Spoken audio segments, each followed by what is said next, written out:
Hello guys, I hope तुम सब बढ़िया होंगे। आज हम जुजुत्सु काइसन सीजन 3 का एपिसोड 7 को एक्सप्लेन करेंगे। एपिसोड के स्टार्टिंग में हमें एक लड़की को दिखाया जाता है, का नाम सासाकी है। ये यूजी की फ्रेंड होती है। सीजन 1 में इसको दिखाया जाता है यूजी के साथ।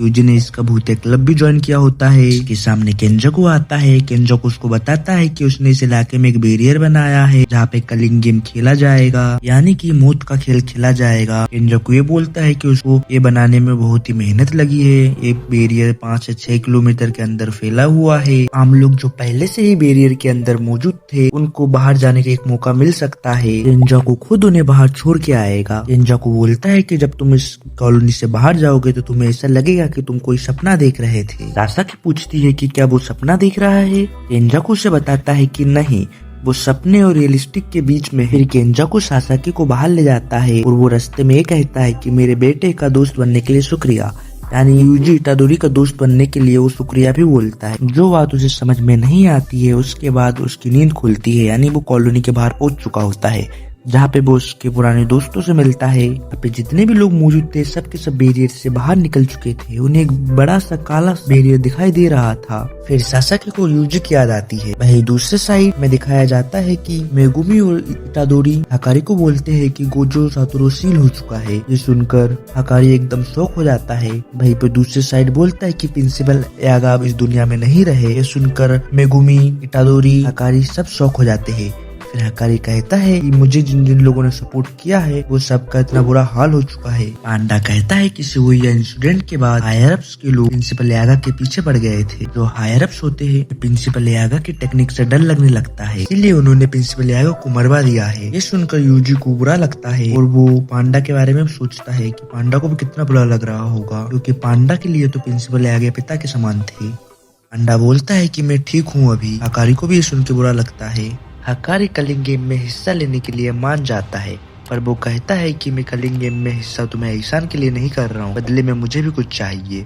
पांडा जानता था कि वो जुजुत्सु के कानून में कोई बदलाव करना चाहता है। हकारी जुजुत्सु के कानून को बदलना इसलिए चाहता था कि वो अंडरवर्ल्ड में फाइट क्लब चलाता था, जिससे कुछ आम लोगों को जुजुत्सु के बारे में पता चलना ही था। फिर पांडा कहता है कि अभी कर्स एनर्जी के बारे में सभी को पता चल चुका है, तो वैसे भी जुजुत्सु के कानून में बदलाव तो आने ही है। मेगुमी कहता है कि मैं तुम्हारी मदद कर सकता हूँ। हकारी उसको कहता है तू करेगा मेरी मदद। मेगुमी कहता है मैं ही जेनिन क्लैन का लीडर हूँ। हकारी कहता है कि पहले 2 बात से ज्यादा सरप्राइज वाली बात तो ये हुई। फिर हकारी बोलता है क्या तुम मुझसे दोस्ती करोगे। हकारी मनी मन में सोचता है अगर 3 बड़े क्लैनों में से एक क्लैन का हाथ उसके ऊपर रहा तो वो कोई से भी लॉ बनवा सकता है। फिर वो सब बैठकर डिसाइड करने लगते कि कौन कौन से कॉलोनी में जाएंगे। उसी वक्त वहाँ पे एक शिकिगामी आ पहुँचता है। इसका नाम कोगामे है। वो यहाँ कलिंग गेम की खबर देने आया है कि एक बंदा जिसका नाम कासिमो है उसने अपना 100 पॉइंट खर्च करके एक रूल ऐड करवाया, जिस रूल के तहत कोई भी प्लेयर दूसरे प्लेयर का नाम, उसने कितने पॉइंट बनाए, कितने रूल ऐड किए, वो कौन से कॉलोनी में है, सारे डिटेल जान सकता है। वो हमें कहता है कि पहली बार जब वो आया था उस बार से उसका बिहेवियर अभी थोड़ा चेंज दिख रहा है, क्योंकि पिछले बार वो ऑफिशियली इंस्ट्रक्टर के रूप में आया था, लेकिन वो इस बार यूजी की खबरी बन के आया है,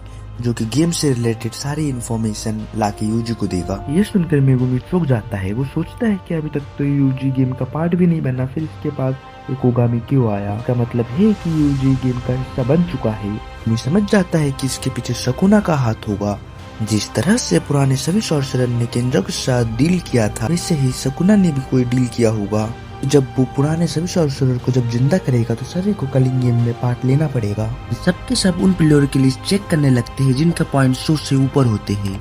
सबसे पहला नाम उन्हें दिखता है कासिमो का, जिसने 200 पॉइंट इकट्ठा कर लिए, यानी कि उसने 40 लोगों को मार चुका है। फिर ये लोग सोचते हैं कि अगर किसी भी तरीके से उन्होंने कासिमो को मना लिया, उन्हें किसी को मारने की जरूरत नहीं पड़ेगा। फिर वो कोगामी से पूछते हैं कि ऐसे कितने प्लेयर हैं जिनके 100 से ऊपर पॉइंट है, तो ऐसा कासिमो के अलावा बस एक ही प्लेयर था, हिगुरुमा। इनका एम होता है कि इन लोगों से इसे रूल ऐड किया जा सके, जिससे कि सुमुकी जैसे मासूम लोग जब चाहे कलिंग गेम को छोड़ सकते हैं। लेकिन पहले इन्हें रूल नंबर 8 को चेंज करना पड़ेगा। रूल नंबर 8 ये है कि किसी भी प्लेयर का अगर 19 दिन तक पॉइंट चेंज नहीं हुआ तो उसका कर्स एनर्जी चला जाएगा, यानी इसका मतलब वो समझ जाओ क्या होने वाला है, यानी वो टपक जाएगा। लेकिन पहले तो उन्हें एक रूल ऐड करना पड़ेगा जिससे कि वो एक दूसरे को पॉइंट ट्रांसफर कर सके, एक्सचेंज हो सके उनके बीच में पॉइंट का, जिससे कि उन्हें किसी की जान लेने की जरूरत नहीं पड़ेगी। और दूसरा रूल ये ऐड करने की सोचते हैं कि कोई भी अपना पॉइंट देके गेम छोड़ के जा सकता है। हकारी कहता है कि इतना बड़ा रूल तो गेम ही खत्म कर देगा, गेम मास्टर इस रूल को मानेगा ही नहीं। मेगुमी कहता है कि हम इसमें एक कंडीशन ऐड करेंगे, जैसे कि अगर कोई प्लेयर गेम छोड़ के जाना चाहता है तो उसके जगह उसको एक रिप्लेसमेंट लाना पड़ेगा। इनका प्लान बन चुका था,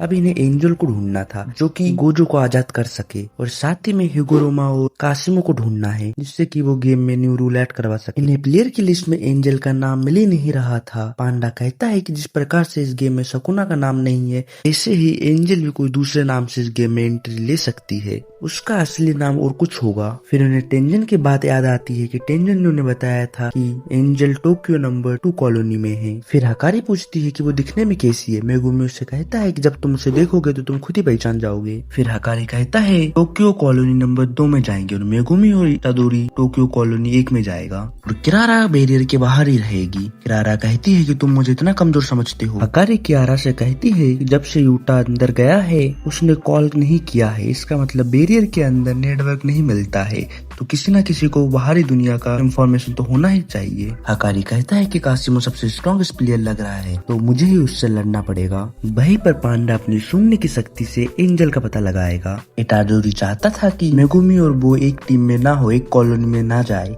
क्योंकि उसे डर था कि शकुना मेगुमी के साथ कुछ कर ना दी। पर मेगुमी उसे कहता है कि ऐसा कुछ नहीं होने वाला, और हकारी ने जो प्लान बनाया है वो एकदम सही है। अगले ही दिन 12 नवंबर को ये सब कॉलोनी में पहुंच जाते हैं। कोगामे इन्हें एक्सप्लेन करता है कि इस बैरियर के अंदर कलिंग गेम चल रहा है, अगर ये लोग बैरियर के अंदर गए तो ये लोग कलिंग गेम का प्लेयर बन जाएंगे। पांडा, हकारी, मेगुमी और यूजी इतादोरी इसके लिए हाँ बोल देते हैं। दूसरे साइड हम कॉलोनी नंबर 1 में हानियो नामक एक औरत को देखते हैं जो कि वॉकी टॉकी से रिन से बात कर रही होती है, जो कि उससे बोलती है कि और कितना टाइम लगेगा। वही रिन आसमान की साइड देखते हुए किसी चीज का वेट कर रहा होता है। उसी वक्त बाहर से ऊपर से उसे कोई आता हुआ दिखाई देता है। वही बाहर पर यूजी इतादोरी और मेगुमी होशिगुरो दोनों बातचीत कर रहे होते। मेगुमी यूजी से कहता है कि हमें पुराने सॉर्सरर से बच के रहना पड़ेगा, क्योंकि उनके लिए इंसानों की जान का कोई कीमत ही नहीं होता। हजारों साल पुराने सॉर्सरर को लड़ने में ही मजा आता होगा, तभी उन्होंने इंजाको के साथ कॉन्टेक्ट किया है, तभी वो कलिंग गेम का पार्ट बने। हिगुरोमा और कासिमो पुराने सॉर्सरर ही लग रहे हैं, तो वो आसानी से इन लोगों की बात नहीं मानने वाले। यूजी कहता है कि हमें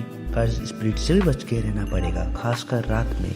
मेगुमी कहता है कि नए जमाने के सॉर्सरर इनकी बात मान जाएंगे, क्योंकि वो तुमिकी जैसे मजबूरी में फंसे होंगे। फिर ये लोग एक साथ कॉलोनी में एंट्री लेते हैं, पर ये दोनों कॉलोनी में गिरते हुए अलग हो जाते हैं। जब भी कॉलोनी में कोई न्यू प्लेयर एंट्री लेता है तो वो कॉलोनी में बने न्यू फिक्स लोकेशन में से किसी एक लोकेशन में गिर जाते हैं। ये चीजें रूल्स में नहीं लिखी गई थी। कॉलोनी के अंदर पहले से ही कुछ प्लेयर कैंप करके बैठे थे कि नए प्लेयर के एंट्री लेते ही ये लोग उन्हें मारकर पॉइंट गेन कर सके। रिन आसमान से यूजी को गिरते हुए देखता है तो वो सिग्नल दे देता है। हानी उड़ते हुए आती है और यूजी को टक्कर मार देती है। टक्कर मारकर उसको एक बिल्डिंग के अंदर ले जाता है, पर यूजी जैसे तैसे उससे बच के किसी चीज को उसके ऊपर फेंक के मारता है। वो चीज को लगती है और एक बार में वो ढेर हो जाती है। तभी हानियों के पार्टनर हावा भी उस जगह पे पहुंच जाता है। वहीं पे मेगुमी के ऊपर भी एक लड़की हमला करती है, लेकिन मेगुमी उसको हरा देता है। मेगुमी को यूजी की चिंता हो रही थी, इसलिए उसने अपने एक शिकिगामी को बुलाया और उस यूजी की जांच पड़ताल के लिए भेज दिया। लेकिन वो जब वापस आया तो उसने कहा कि उसको यूजी नहीं मिला।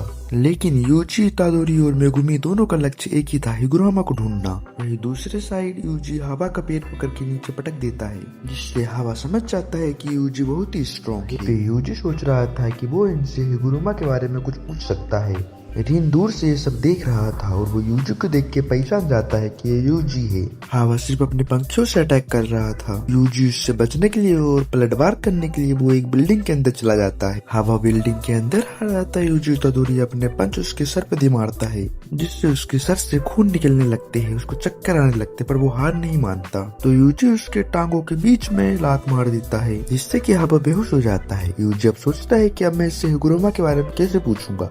तभी पीछे से रिन आवाज देता है रिन कहता है कि वो यूजी को स्कूल के वक्त से जानता है, जिससे कि यूजी को यकीन हो जाता है कि वो उसी के स्कूल से था। कहता है कि वो हिगुरुमा को जानता है और वो कहाँ पे है ये भी जानता है। रिन यूजी को ये कह के बोलता है कि उसे स्कूल में टाइगर कह के बुलाते थे। यूजी उससे समझ जाता है कि वो उसके होम टाउन से ही है। यूजी रिन से बोलता है कि वो दोनों क्या तुम्हारे साथी थे। रिन बोलते हैं नहीं, मजबूरी में उनके साथ था, अगर मैं उनका साथ नहीं देता तो वो मुझे मार देते। खैर रिन का कहना है कि हिगुरामा इकेबुकुरो जगह पर है।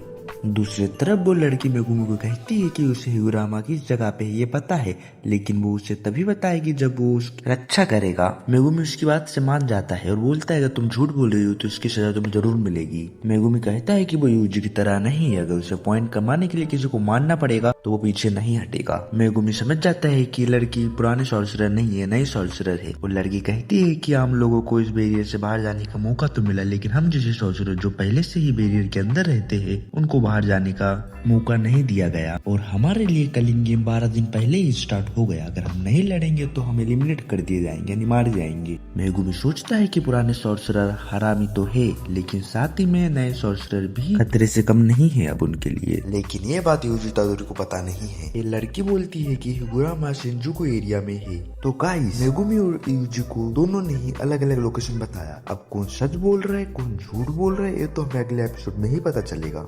जानने के लिए अगला एपिसोड मिस मत कीजिए। चैनल को सब्सक्राइब कर लीजिए। वीडियो अच्छा लगे तो वीडियो को लाइक कर दो, कमेंट कर दो। दोस्तों आप लोग वीडियो तो देखते हो पर सपोर्ट नहीं करते, थोड़ा सा कर दो गाइस।